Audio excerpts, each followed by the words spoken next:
I feel shattered. I stayed up till 3 a.m. Oh, Trying wow. to fix an issue, fix a bug on my own project. It's all my own fault. So I'll take it all with a pinch of salt. So you're coming in hot. I feel like we need a separate, I was going to say ringtone, but that doesn't make sense. Separate jingle about coming in hot. Yeah, we should probably put that out as a competition as well and have people submit. Also, I can't and you can't clear your eyes. So you're sort of rubbing your eyes to get so you can see properly. But yeah, I stayed up till 3 a.m. working on working on the Welsh AI thing. I wanted the copy all to be at the bottom, but when I'm trying to basically export it to be an iPhone app, but because iPhone headers are larger, it's covering the text. So I need to dynamically measure the height of the header and the footer and minus it out of the page so I can position it correctly. But for some reason, it didn't seem to be liking it. So I was like, cool. This is future Dan's problem. I need to go to bed. How did you stay up till 3? Like, what was the cutoff point? Was it the frustration of I can't do this right now, or was it I'm too tired, I'm going to do a bad job, so I'm just going to full stop and continue? The cutoff point. So the cutoff point is it's 3 o'clock, and it's going to massively impact your next morning and your next day. Now I'm running facilitating a session tonight in our home group, so I'm also like, I need to be fresh for that, bring the energy. You always recognize when if somebody's tired and lackluster, then it impacts your ability to take it in, right?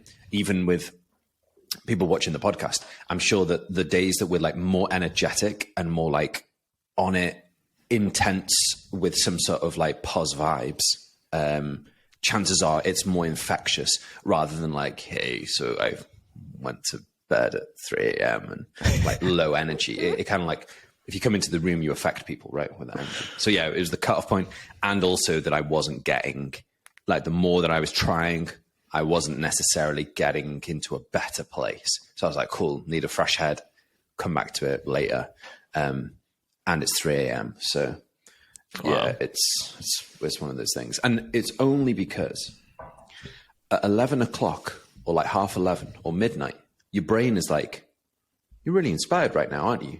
Maybe you should do that thing that you've been thinking about. And then I'm always ride that creative energy because you don't know when it's going to turn up. Not that it's in short supply, but you just want to ride the energy, right? So I was like, okay, cool. I'm going to ride the energy. I'm going to do this. And then you end up not looking at the clock. It goes 2 o'clock, not looking at the clock. And then goes it comes to 20 to 3 and you're yeah, I should probably do this now. My Apple Watch stats, the last 2 weeks, I've been going to bed more consistently at 3 o'clock than anything else. So I'm I need to up my Apple stats. So I'm going to bed at the traditional 11 schedule. midnight. So maybe you should schedule so it basically nudges you on your wrist half an hour or an hour before bedtime to basically say, prep yourself, you're going to bed, rather than prep yourself. Absolutely. It's going to be a creative evening. I always have the schedule. The schedule says, hey, it's 11 o'clock. Maybe you should wind down. And I'm stop holding me back, Apple. Baby. It's a wind up. It's basically a wind up alert. Because I think basically because you're rebellious, having someone to say, get ready to wind down is actually when you're waking up. So actually you should have that, get ready to wind down at 2 p.m. And then you might have a buzz of working really well in an afternoon. Yeah, shut up, don't tell me what to do. I'm going to do my own thing. Shut up, crime. Yeah, 100%. I think it's about, I feel when the notification... That should be your trick next week. Just change it to a more realistic time to be creative. It does feel like I'm being stolen from. It feels hey, it's 11 o'clock, you need to go to bed now. I'm but there's still hours. There's still productivity hours. So that's what my mind thinks. I'm but I could do something really cool in the next 2-3 hours and it'd be worth it. And yeah, I'll feel rough in the morning, but I personally think that's worth it if it's been productive. And to be honest, if we're talking about hours of effort, even when it comes to fixing a bug, that it might take roughly 5 hours of effort. So if you've put 2 in now, like, that's good because you're like closer to the end point.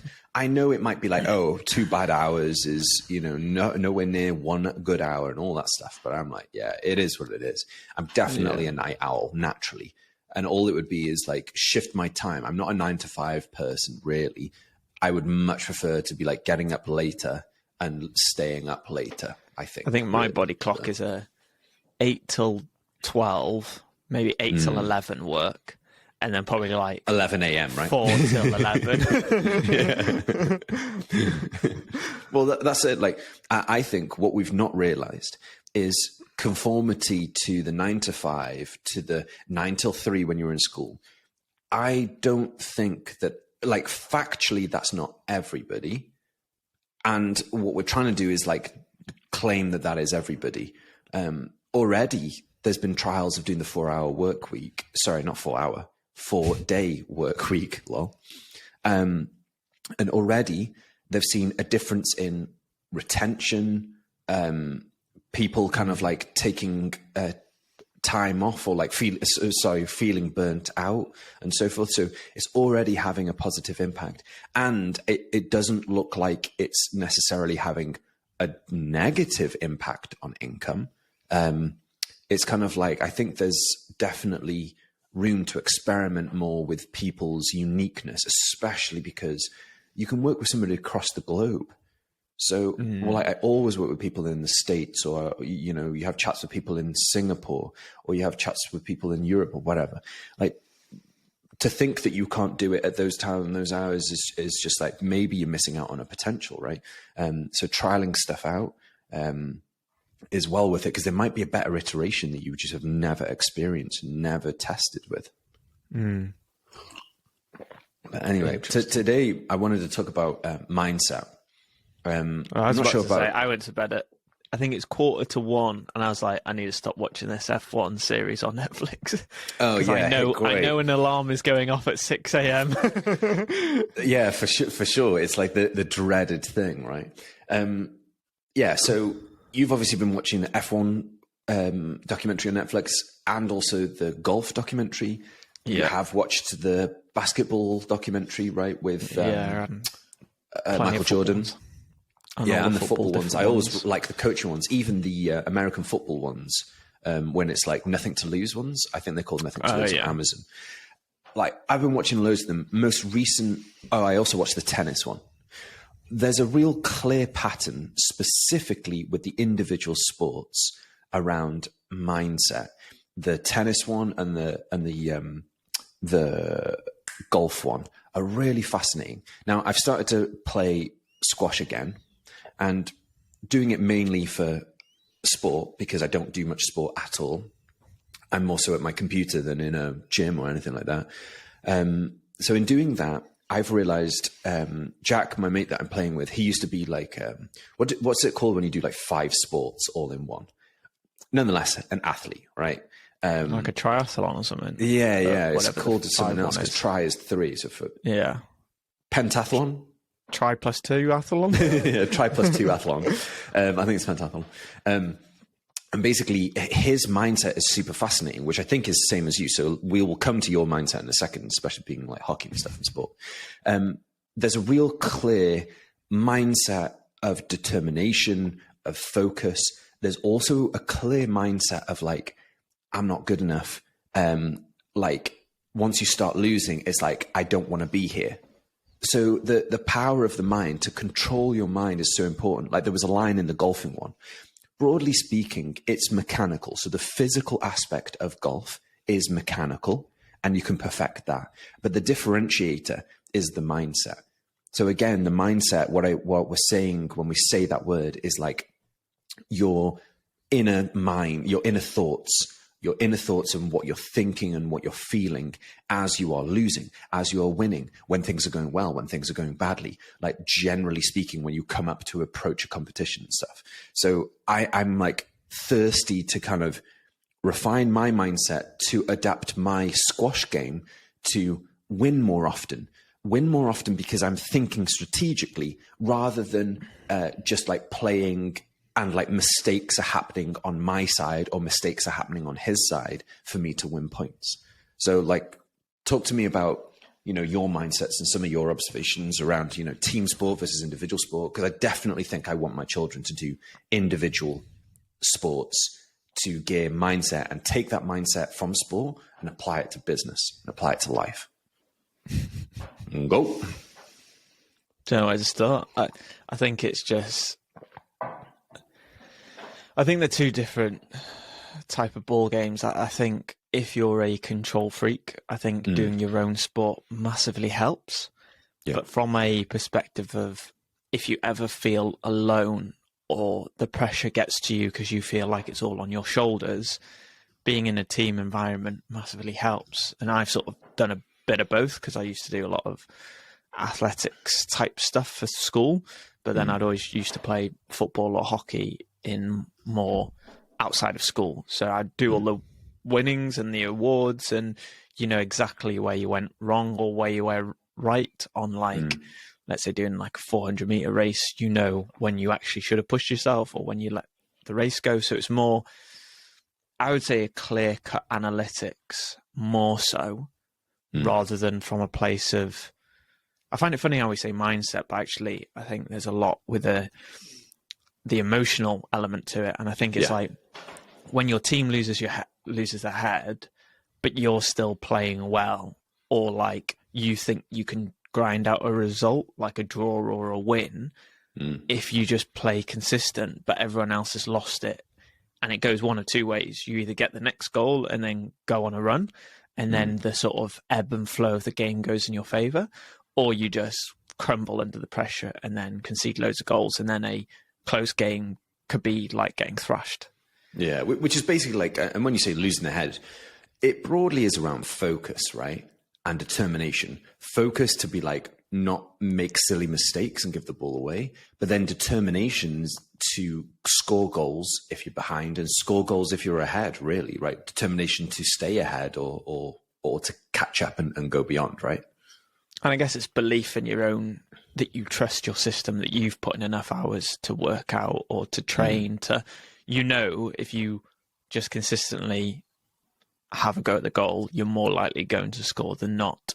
So you just need to make sure that you're taking shots at the goal and you'll win. Probability game. Yeah. Yeah.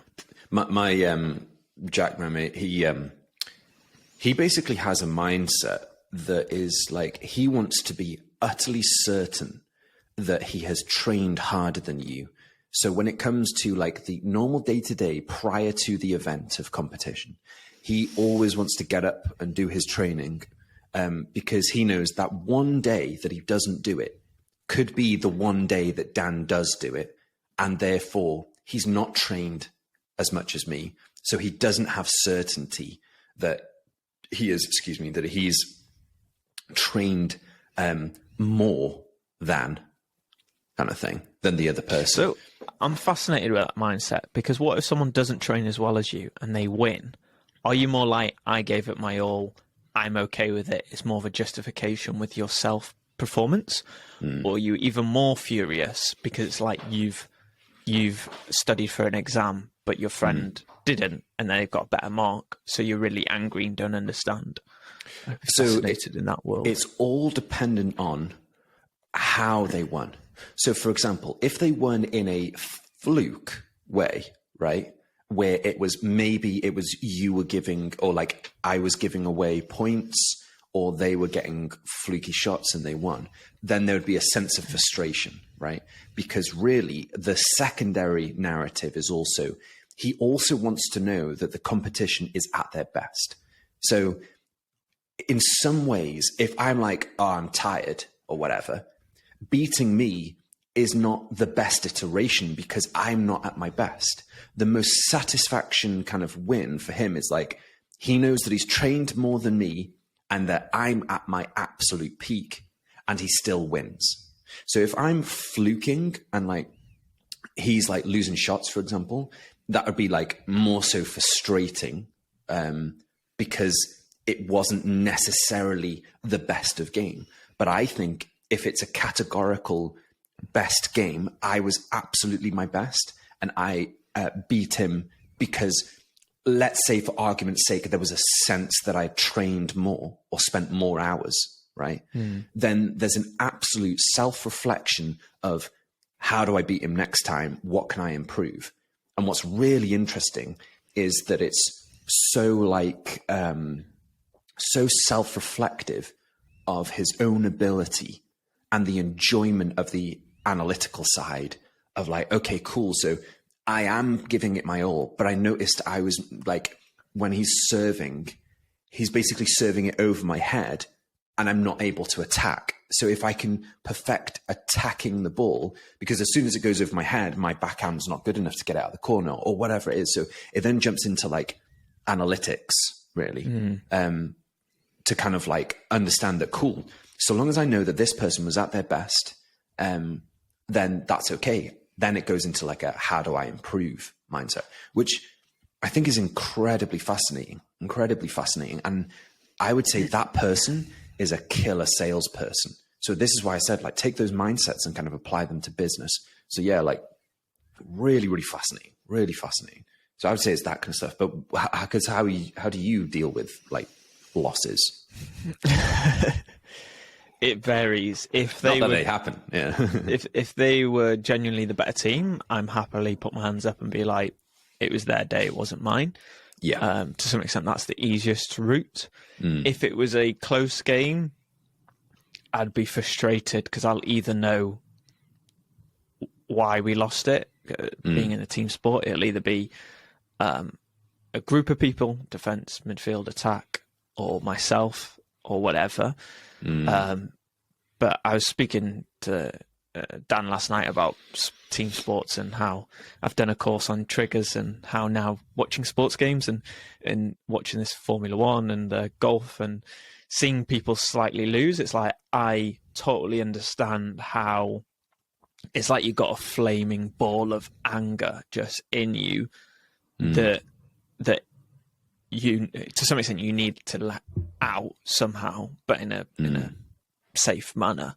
But I don't think I've been particularly good at letting it out because I'll just sit on it and stew in it, and then it would affect like my weekend or a couple of days. And that's the thing, if you hang out with people that don't do sports or don't do sports on that type of competitive level, it's hard to even communicate that because I felt like, because I took sports so seriously on some level, it would massively affect my weekend or week or until I'm training next.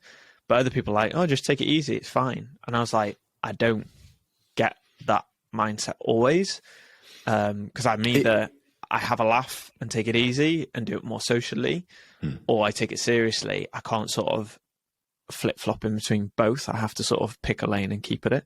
Because if I'm with that, taking it seriously but losing, it's like, I think there's a difference in between having a laugh doing it and being engaged to disconnection. So you're like, I'm so furious, I'm going to disconnect from this emotion and just my life.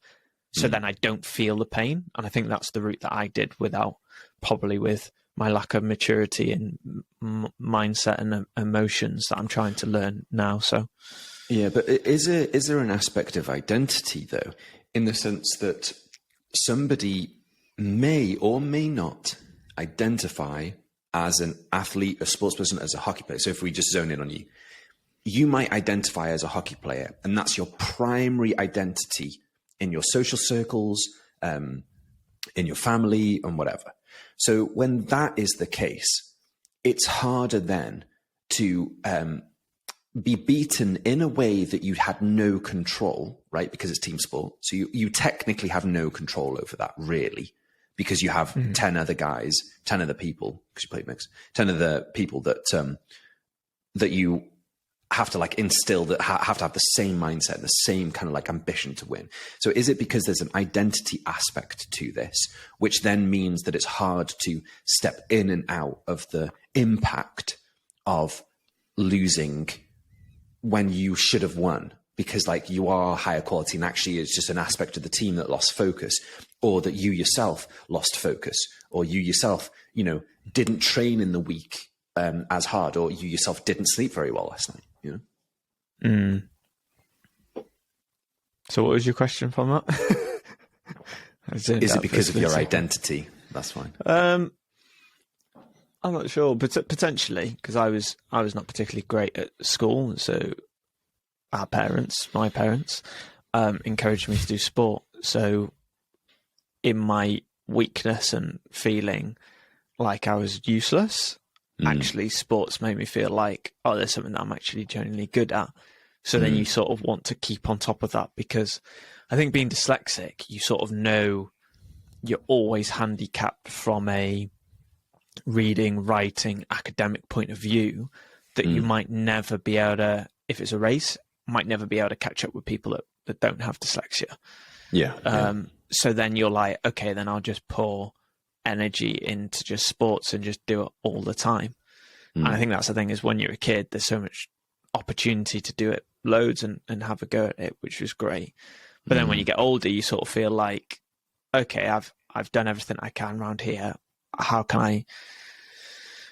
I push my ability a little bit further? Because at the end of the day, you want to compete with people that are roughly on your level, a little bit higher and a little bit lower. So then it feels like a good competition.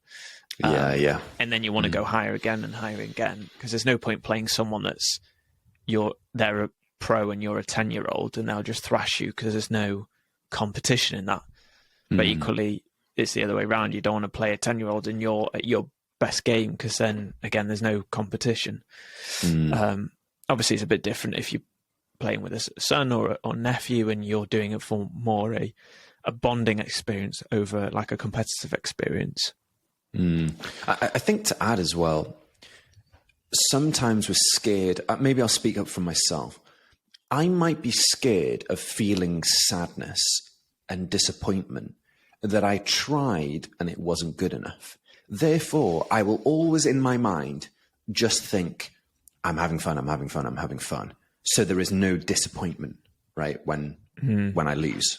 Because I would hate to feel that I've done all this work and I still lost. Like that, I know that will not, I don't think I'm going to like, I know for a fact that I'm not going to like that feeling.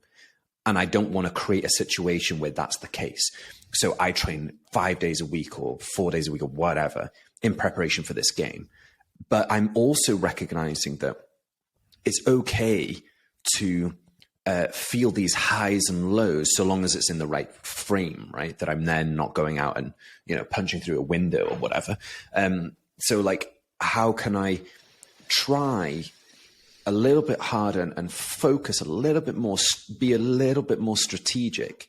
And it is okay that I still lose, because it's all in the name of like improvement and iterating and just getting better. Can I like be more excited about improving rather than the fear of disappointment or kind of like sadness? Again, it's like the fear basically will stop the reward, because what happens if I commit to improvement and I do win more, then surely I will feel better. But I'm scared more so that I'll be committing and actually losing. And that's what I'm worried about. So can I work on like, getting closer to those emotions and being okay with them being in existence and not feeling like that I need to avoid them because of a fear that I don't want to feel that way. Like nobody wants to feel sad, right? But it's stopping me from feeling, from improving and committing, because I'm scared of being sad when I lose. Yeah. It is an interesting one. So I think it's one of those things. I think sometimes I find it interesting the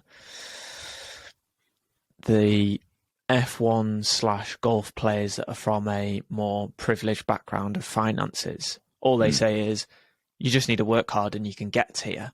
And it's like, I don't always agree with that. I remember listening to an audiobook and it's basically saying how everyone has their sweet spot, but what is it? So some people might be wealth, of like physical wealth. Some might be like wealth of knowledge or information. Some technical, like their background might affect them. And it was like basically try and find out what your sweet spot of life is by knowing your surroundings to then do the best you can. Because I think me going into the hockey world, okay, you don't recognize how much money you need to put into it early doors, because like my first hockey stick was I'm pretty sure it was our auntie's old one.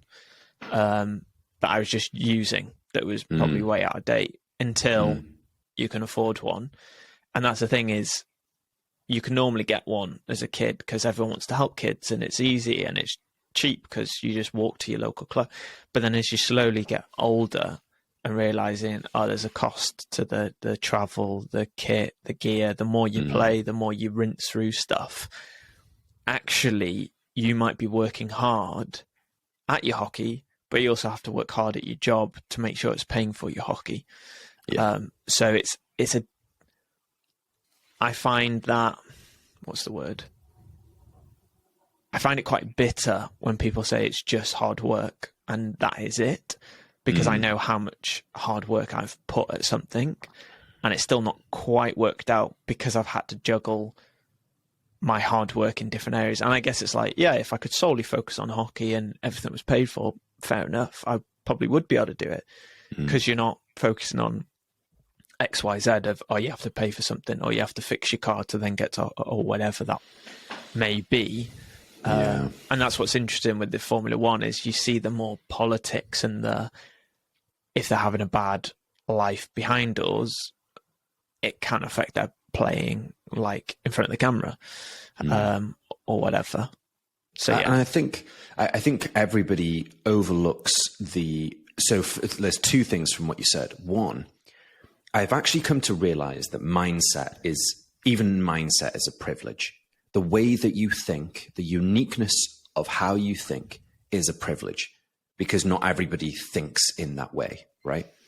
And then secondary to that, 100%, there is a privilege in circumstances which allows you to focus on less things externally and more things internally, as in outside of the game, in the game. Therefore, you're going to perform better because there's less spinning plates. And I 100% agree that like it's very challenging for somebody that has to worry about X, Y, Z because of money versus somebody that doesn't have to think about that and therefore can spend all that same amount of effort of thinking time on perfecting their serve or perfecting their crossing or corners or penalties or whatever it is. And 100% agree. So it's more challenging. You have to exhibit more grit when you come from a background that's where you have to consider these aspects rather than them all being provided for you. And I would 100% say circumstances have probably eliminated much more quality and competition than we realize, in the sense of, I'm sure there are plenty of Messis out there and those better than Messi, but they're not around because of their own circumstance. That's not their fault, right?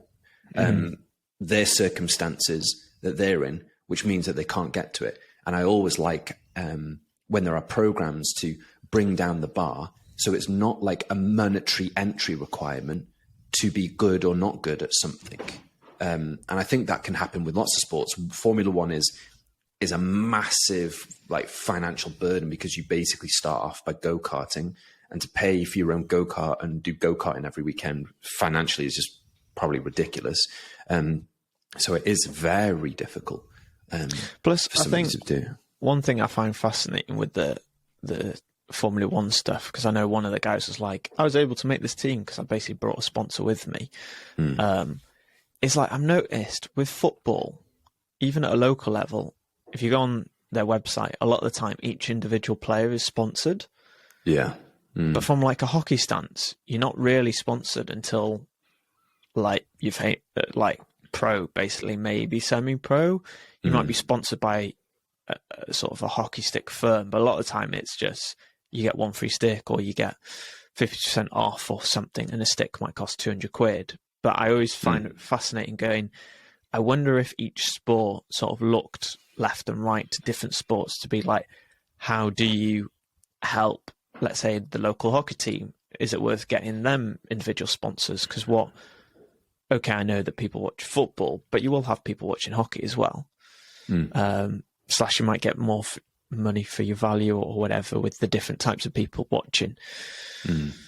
But yeah, it is a very interesting topic, money and sports and passion. Yeah, it's the driver, right? So of course, generally speaking, as time has gone on, I'm sure there's been more grassroots trying to like eliminate the monetary or the status entry point to certain sports. But then a lot of the time we'll think that that's football, but really there is also the lesser known sports or the lesser watched sports, the lesser publicized sports, like, for example, hockey. But then it's kind of a tie-in, and I don't really know what the answer is, but why would somebody invest in a hockey player to some extent? Because ultimately there is not the same pathway that's been created. So the only benefit would be for that in one individual in this time period, because there isn't the competition, or there isn't the economy for somebody to like make sense of like, yeah, cool, I'll invest it here and I'll get it back, because then my company can be advertised at the World Cup version of the like Hockey World Cup kind of thing. So it's always challenging to be like, how do we create more incentives for people to part with their cash to invest in young, old athletes, to have more competitions, to provide kind of like that kickback of some sorts, because we recognize, generally speaking, yes, there'll be a proportion of people that will do it for the feel-good factor, but most people, in the sustainable aspect of it, is probably more so for the kickback thing. So can we create an infrastructure that gives the kickback, so there can be people willing to part with their money to invest in, you know, a local hockey club where, don't worry guys, we've all bought your hockey sticks, so you don't have to worry about that. Like, if you want to do hockey, we will pay for your hockey stick and your hockey ball and your shin pads and your I was going to say outfits. It's not outfits. What do you call them? Kits. Yeah, your kits and stuff. But I don't know, like, what do you feel like, how do we drive more investment in smaller, lesser known sports? Nice, easy topic for me. You're the spokesperson. I don't have the answer. All I recognize is we need some dynamic of a kickback, some sort of like benefit, right?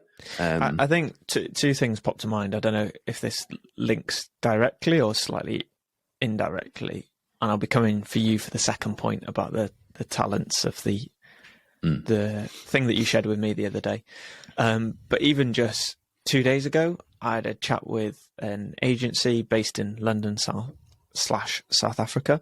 So they're a development agency, software development, and they were just basically linking up with different people in different worlds, so you can pass work from one to another and create partnerships, basically. And as I was sharing sort of journey as a company and sharing what we try and emulate of when money comes into our account, we try and then look to hand it off to our ex-university. We're looking at our old schools and stuff like that to progress the future. And the first thing the guy said was like, that's really fascinating and amazing that you're already handing back, because a lot of people don't do that until they're basically mega rich or famous. So then that percentage of 1% either means a lot more because you feel like you're more impactful, but also that 1% doesn't affect your life. There's no element of sacrifice if you're a millionaire or whatever and you don't need all the money. So you're like, yeah, I'll give it to my old school and old university. It's like, how do you do many forms of sacrifice on a monthly or annual scale in where you're at right now to help people? And I guess it's what we were talking about. I'll let you divulge. I'm throwing you on the spot now about that one talent person. I think, so what Tom's referring to, there's a story in the Bible about a couple of people that get, parable, which is technically a story, right? A story about a master and servants, and the master basically is going to go on a long trip, so has a bunch of wealth that he distributes to the three servants in hope that then they would multiply it, right? And what he does is, based on their abilities, splits it 5 to 1, 2 to the other, and 1 to the other one.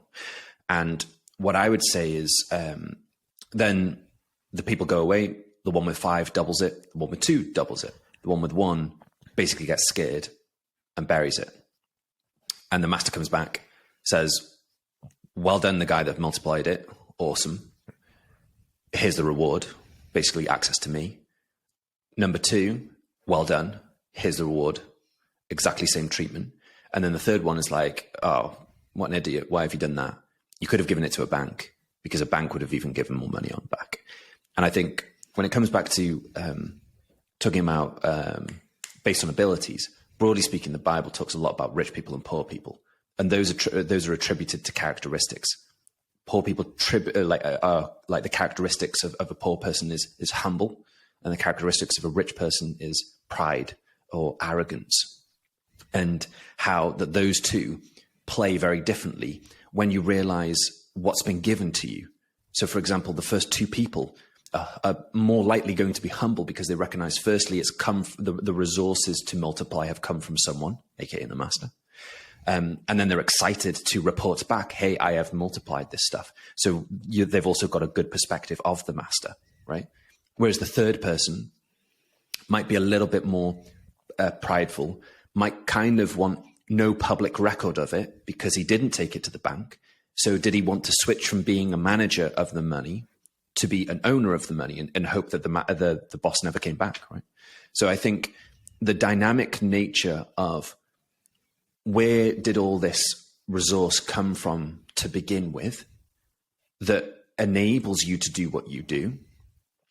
And if you're in a humble mindset, you'll recognize that giving it back or giving it to improve other people's situations is because you just recognize that, you know, how you've come about your journey in business or whatever. And really being more like bar humbug and prideful and a bit arrogant and thinking you know better or thinking you know best and being more tightly held or stuff isn't going to produce the return. And therefore you lose out in being that way. That's not the greatest iteration. That's not the best iteration. So I 100% think that one, just recognizing the source and the reason for these things happening, the reason why you have this skill is because the skill was given to you in some way, in some regards. It was developed in some way within you, not coincidentally. Therefore, the way that you then operate is much more outward thinking to be like, how can I give back? Rather than inward thinking of how can I benefit? And I think it is about how do you change someone from being prideful to being humble? It's probably just recognizing the source of your abilities and where the heck has that all come from, you know? Because recognizing that somebody else might not have that same ability. So thankful that you have that ability and yeah, then going on from that. But did that kind of like tackle what you were hoping that I was going to tackle? Yeah. And I guess it's just, I think as well to add, if you've only been given £1 and someone else has given £2 and someone else has given £5, you're more likely to be nervous losing the £1 because you've got more to lose. And you don't have as much flexibility compared to a £5 of doubling it. But equally, if you look at it as percentages, that £1 is 100% of what you've been given, but there's £5 that's 100% of what that person's given. So sometimes by looking at just what you have, if it's your house or your car, you're rating a car versus a car. But actually, if you're getting 80% out of your car and someone's getting 50% out of theirs, actually you're doing a good job. Like keep it going. See if you can squeeze it a little bit more. See if you can like borrow it to someone if they need it because they're struggling, or see if there's any other things that you can help people take stuff to the skip or stuff like that. And that's the thing, it's making most of what you have in your hand. And I guess gratitude is a massive helpful factor in that. 100%. I think to add to that, it's also trying to avoid comparison, because ultimately the response to the two individuals multiplying, so one protecting and two multiplying, is the same, right?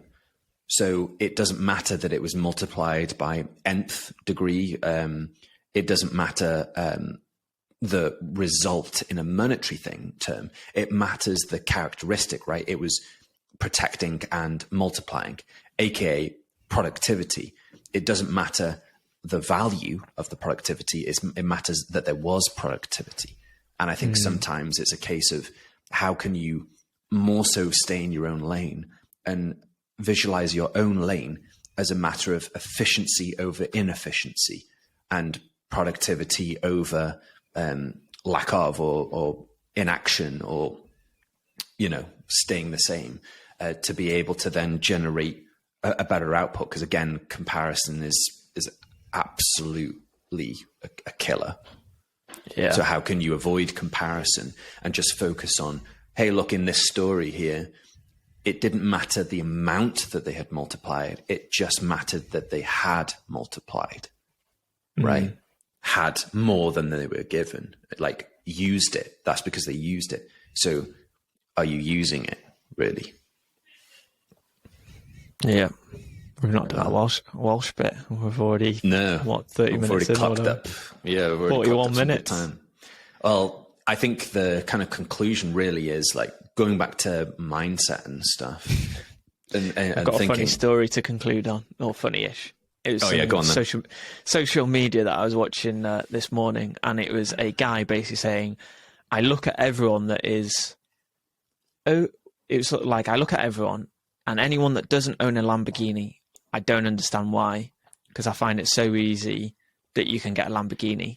And then the following clip is another rich white guy with a podcast. And I think it's that, it's just funny how some people just don't realize the difficulties of what you might be dealing with, but also you have other aspirations in life. So don't compare. Be your best self. Mindset is a privilege. Where's your Lamborghini? Let alone situational, circumstantial privilege, resource privilege as well.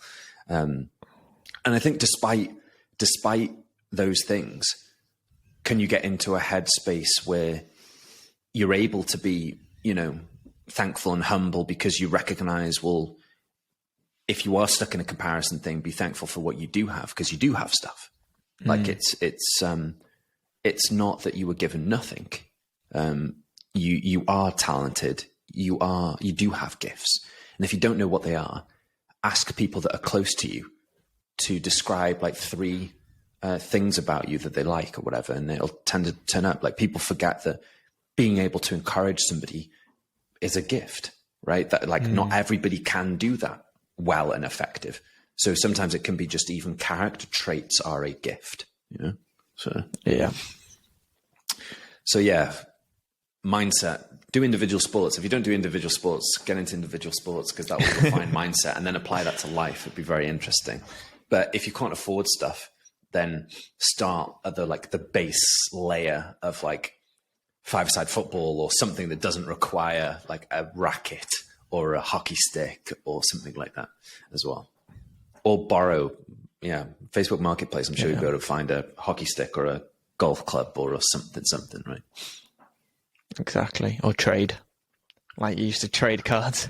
Yeah, 100%. Put out on Facebook Marketplace, hey, I can't afford a golf club, but I would love to start playing golf. Anybody got a golf club that I can borrow? Like just get out there, all in the name of trying to find the best iteration of yourself.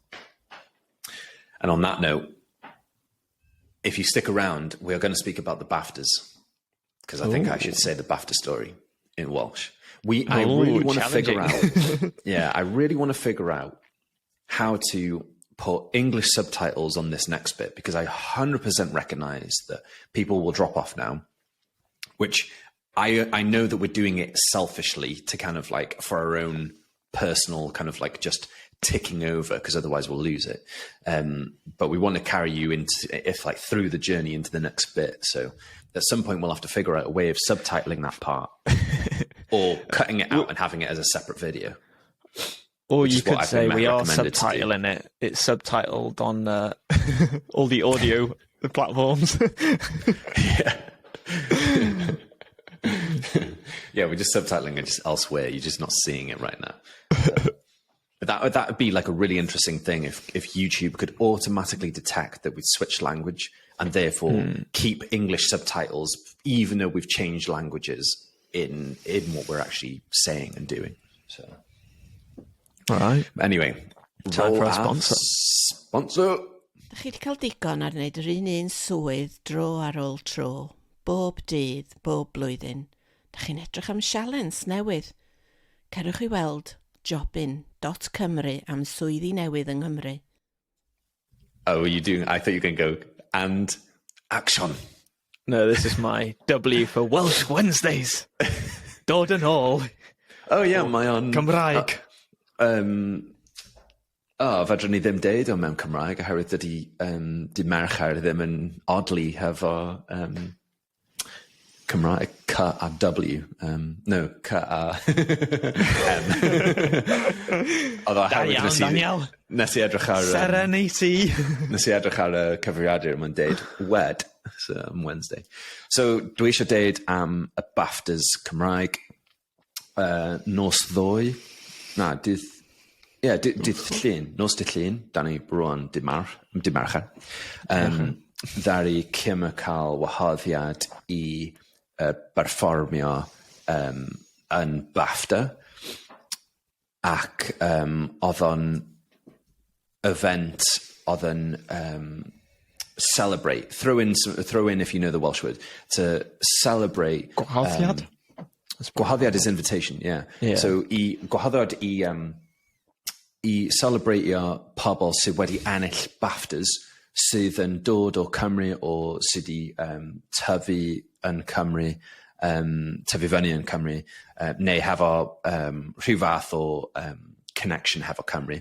Ac oedd o'n super interesting oherwydd oedd person dwi'n nabod mwyaf oedd Michael Sheen. So y dyn sydd wedi creu yn ôl pan oedd y pêl-droed yn chwarae hefo'r World Cup, oedd yna fideo o fo yn neud like speech. Pregeth is not the right word, but Oedd o'n fel pregeth. yeah, fel pregethu amdan Pêl-droed. Yeah, pêl-droed a'r commitment a hanes I ysbrydoli, I think, y pêl-droedwyr. Ac oedd o'n really, really cool. So os da chi heb di gweld hynny, ma'n really interesting. YouTube. Yeah, oedd o yna, ac oedd dau pobl arall sydd wedi ennill BAFTAs yna, fel actorion, a wedyn dau fel producer neu ysgrifennydd sydd wedi ennill hefyd. Ac oedd o'n super interesting I gweld just pobl o fel S4C yn ffilmio a pethau, ac oedd Kim yn canu trwy darnau o'r event hefyd. So yeah, dwi wedi gweld tu fewn i'r BAFTA building yn Llundain, ac oedd o'n celebration sy'n cysylltu hefo mae yna rhywbeth o'r enw Wales Week in London sydd yn wythnos neu 2 wythnos o events. Be di events yn Cymraeg?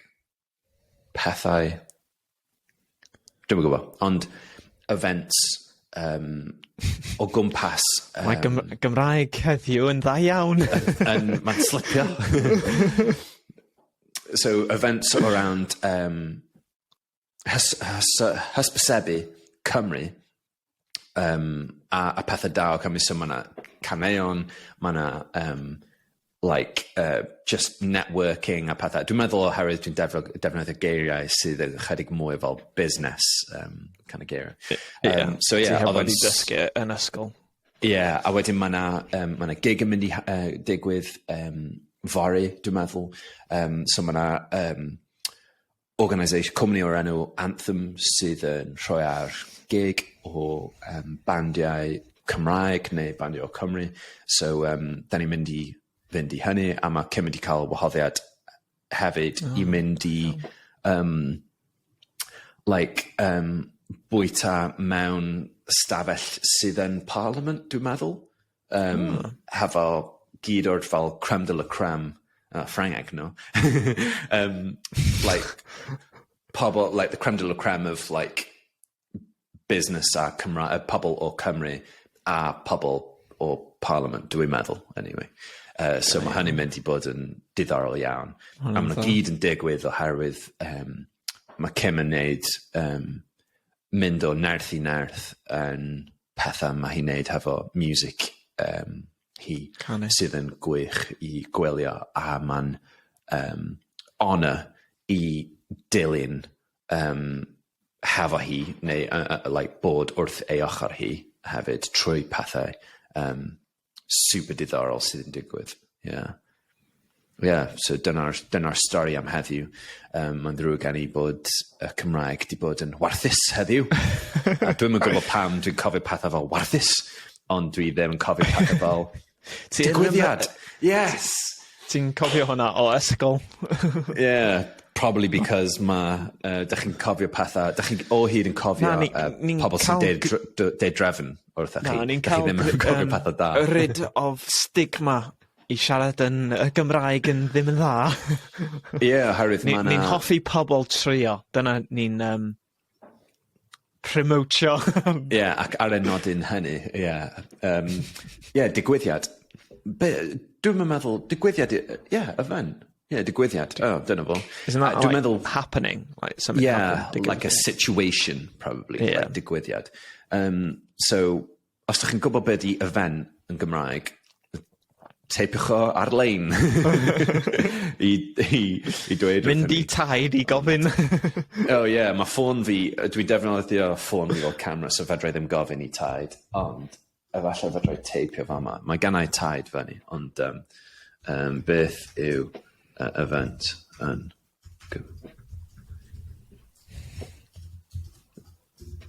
Dyma ddylech chi ddim wneud live demo.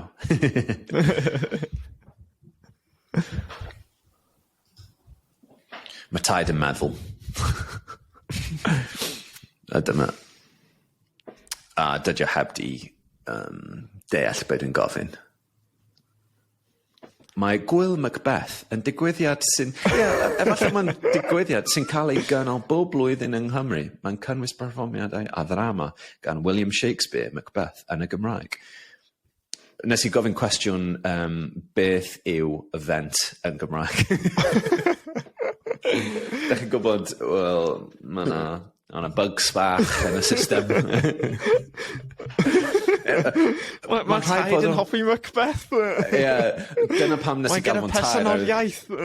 Taid, dydy taid ddim yn deall beth dwi'n gofyn mae'n siarad am pethau. Mae hwnna'n taid da iawn. Da ni'n agos iawn I fel taid. Mae'n siarad am crap. Ar y nodyn hynny. Mae, Dan yn bron a marw. Pesychu. Pam ydw I gwybod pesychu gwarthus ond dwi ddim yn gwybod digwyddiad. Dwi ddim yn gwybod. Ond efallai, dych chi'n gallu gweld llun o sut dwi'n ymateb I pethau negyddol versus pethau positif. Ond I gorffen y podlen, beth am wneud ein segment newydd. Sydd... Gwynebau. Gwynebau. Gwynebau ddoniol. Gwynebau ddoniol i'r thumbnail. I pawb sydd yn gwrando. Dwi just yn mynd I wneud un thumbnail. So, no, wrach 2 thumbnail. So, count I fi lawr. Count I ni lawr. So, beth yn wneud 1, 2, 3 a wneud 3 gwynebau un ar ôl llall. Dwi just yn mynd I wneud 2, though. Dwi just yn mynd I wneud 2. A dwi'n hefyd yn meddwl, ti'n gwybod pam mae'r framing yn torri ysgwydd a ffwr. So dwi'n meddwl na I trio cael dwylo fi mewn. So pam mae'r shot yn cael ei cropio allan. So na I wneud 1, a wneud 1, a wneud 2, a wneud 2. Dyna ni. Okay, cool. Dwi di anghofio beth dwi eisiau wneud, but anyway.